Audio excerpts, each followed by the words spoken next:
Guys! Welcome back to my channel. My name is Abby. So, sa video na to, ituturo ko sa inyo kung paano ba mag-create ng account or mag-add ng existing account.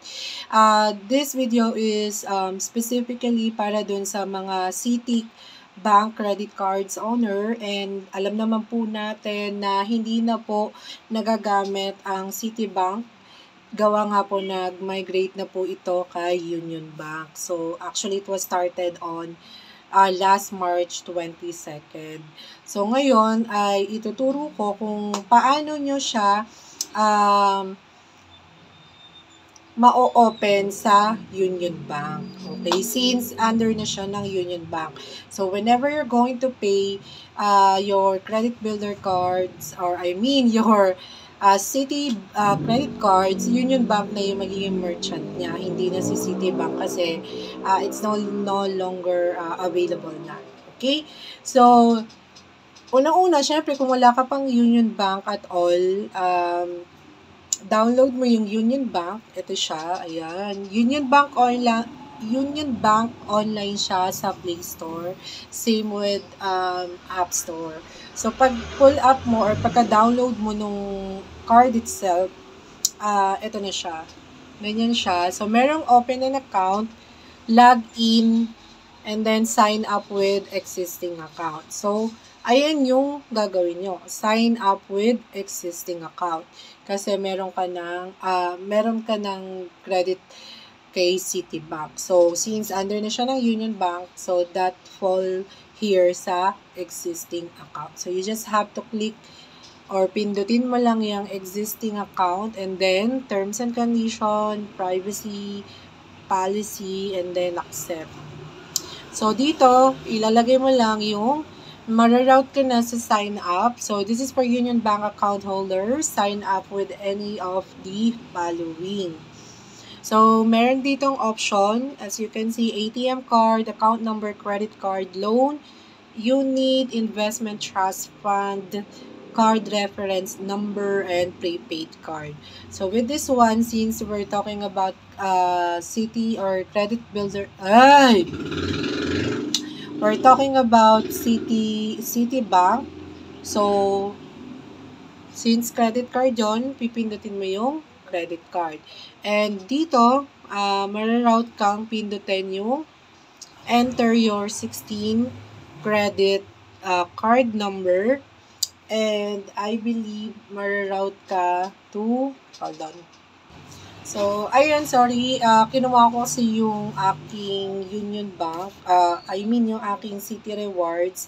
So, si Citi Rewards yung meron ako, and sayang, hindi na siya magagamit. I'm not sure kung pwede pang gamitin yung card. I think, pwede pa. I'm sorry. Pwede pa ito gamitin hanggat hindi pa dumadating yung mismong card from the Union Bank.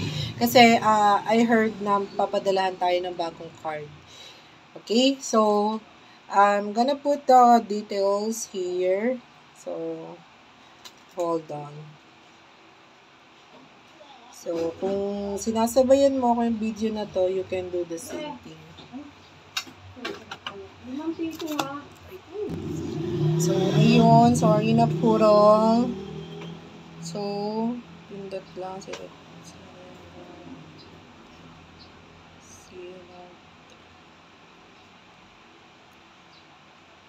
Ayan. So, inuulit ko lang to kasi gusto ko lang pakita sa inyo yung process. Though I already add my Citi reward sa aking Union Bank. Kasi nga, di ba, meron akong Union Bank na credit card din, which is yung rewards din. So, after that, pinutin mo lang yung next. Then, loading lang siya, Mima. Hoy! My God. Let's find. Hindi mo makukuha yung details dyan. Loading. So, ayun nga, after nan, I think, mararoute ka ng OTP sa part na to.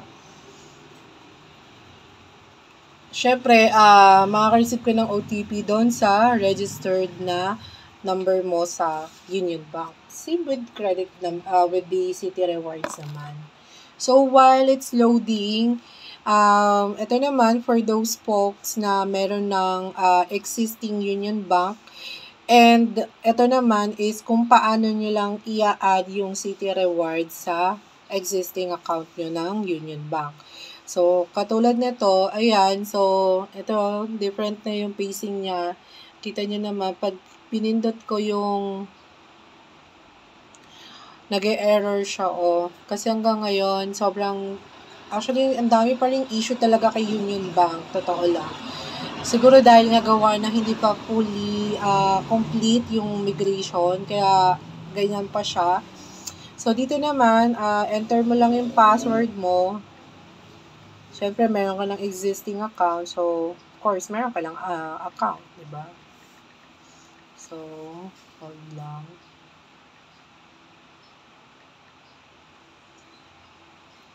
OTP. Higpit nila dito sa OTP, guys. Ayan. So, once wala namang nakikitang something else here, diba? Balance lang. So, wait lang. So, ayun. Sorry, may bumili lang. So, once nakapag-login ka na sa Union Bank, ganito na yung itsura. Ayan. Yan. Ayokong ipakita masyado. Siyempre, for privacy na din. So, ayun. Makikita nyo sa accounts, sa upper part, ayan. Kita nyo kasi 4 na yan dahil na-add ko naman na dito yung akin. So, kung paano siya i-add, tuturo ko nga. Makikita nyo itong account sa ibabaw. Sa gilid nun, meron nakalagay na ads/manage. So, click mo lang yan. And then, may selection doon na add account, arrange account, show or hide account. So, this one, what we are going to do is select add account. So, ayun yung gagawin natin. Select add account. And then, may another option ulit. What account do you want to add?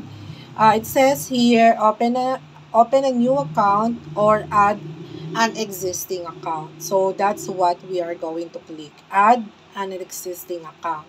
Okay? So, same lang dun sa kanina, yung pag wala ka pang card or wala ka pang account itself from the Union Bank, doon ka na din mararoute sa add existing account. Okay? So, same lang yung ending niya. It's just that, pag may existing account ka na kay Union Bank, doon mo na lang siya gagawin, add na lang. So, ganun lang din, select account, kung ano yung account na pipiliin mo. So, credit card tayo.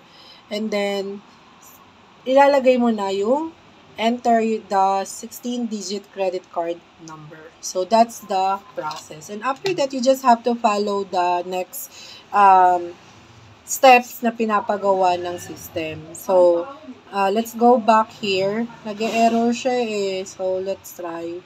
Let's try it one more time. Pero I was able to successfully added naman na. So, feeling ko lang talagang madami pa rin talagang nahihirapan. 0.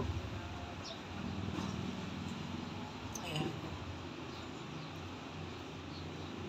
So, we cannot use the details you have provided at this time. So, down yung system sa pag-a-add ng existing account. So, good thing sa akin na add ko na siya. So, possible marami pa rin nag-aano. But, right after this one, guys, as what I remember, mararoute ka lang mag-connect ng OTP dito. And then, magiging add din na siya. Basta, just follow the next step lang naman kung ano yung binibigay ni app.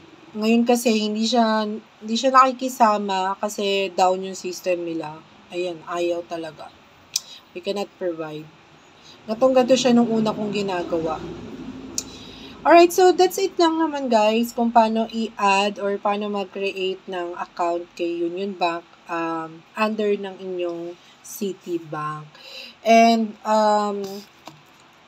actually, after this video, meron akong ipopost din yung dilemma ko sa nangyari dito kay Citibank and kay Union Bank sa migration na naganap noong 22nd na wala akong kaalam-alam, though nag-email naman sila, hindi naman nagkulang, through SMS, email, ginawa naman nila lahat yung part nila. So dito,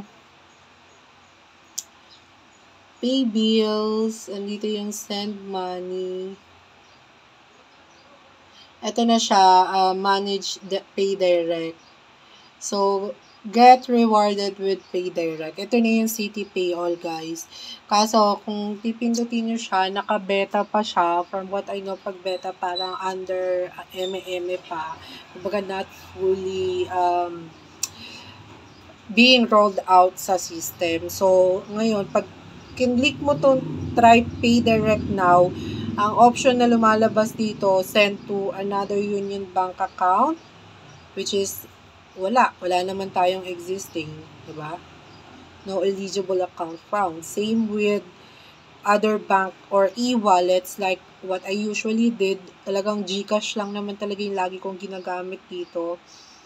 And wala din, no eligible account found. So, let's see, once fully successful na yung added ng features ni Citibank kay Union Bank, I'll let you know, I'll give you an update. But right now, this is how you add the credit, the Citibank credit card sa inyong existing Union Bank, or kung wala kayong Union Bank, kung paano kayo create ng account using the Citibank. Okay? So, I hope may natutunan kayo sa video na to. If you have more questions, you can just leave comment down there. So, and sasagutin ko yun sa abot ng aking mga kaya. So, for now, ito muna. And after that, I think tomorrow, I'm gonna post the video, yung dilemma ko dito sa Citibank na to, na windang ako. What is the other option? Sa video na yon, I share kung ano yung mga option na meron ibang credit card banks na meron ding same feature ng City Pay All. I share it sa video na yan. So, for this video, para hindi tayo malawak, we're just going to focus with just one content, which is how to add the Citibank sa inyong Union Bank. So, that's it lang naman, guys. Thank you for watching and bye for now.